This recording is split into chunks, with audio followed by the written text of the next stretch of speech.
When you look at the history of the vibraphone, Gary Burton is one of the most dominant voices of that instrument in the history of jazz. He's one of the titans. He's an amazing artist and musician. He has talking about the spirit of improvisation and spontaneity. I mean, as soon as he picks those mallets up and starts to weave his magic, it's very unique.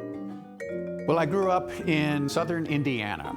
I had started playing the vibraphone and the marimba when I was 6. I didn't know anything about jazz at first, but somehow I stumbled across a jazz record. It was by Benny Goodman, and they were doing this thing which we now know as improvisation. I was fascinated by that. My first big influences turned out to be piano players. In particular, one of the leading innovators of the day was Bill Evans. I listened to him play and I thought, if he can do that on piano and make it so musical, then surely I can do something similar on vibraphone. Gary Burton took this mechanical thing and just exponentially expanded the possibilities of what it could do. True innovators come up with something, do something in a way that totally changes everyone else's life, everyone's approach to the instrument.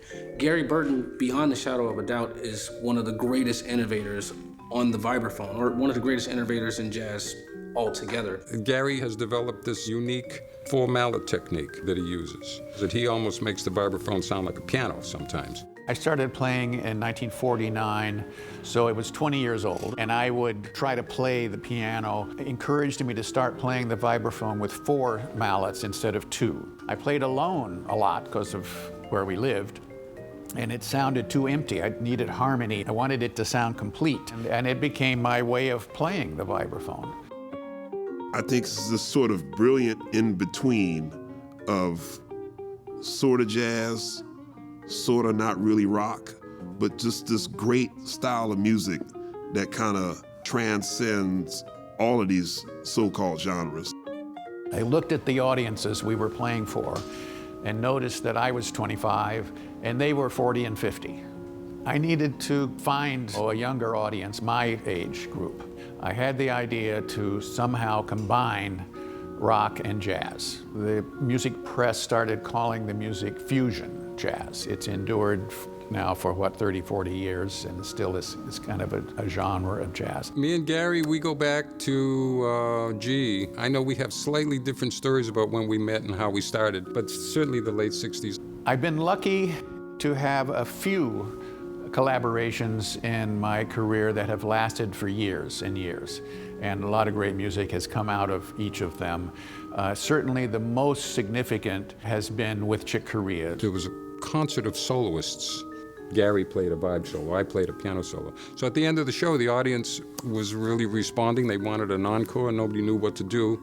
And the vibraphone was out on the stage, and I said, come on, let's go jam, me and Gary. And that's how we started. And our relationship musically just continued from that point. Within 10 minutes, it's like we've been playing all along. We've been doing that all these years. It's just a unique thing that the two of us happen to find each other. So many great musicians have come through his bands through the years. Gary Burton, in his own way, he's been doing the same sort of thing that Art Blakey and Betty Carter and Ray Brown would do, and kind of nurturing these young up-and-coming musicians. There is a long history of mentoring in the music world, and especially in the jazz world.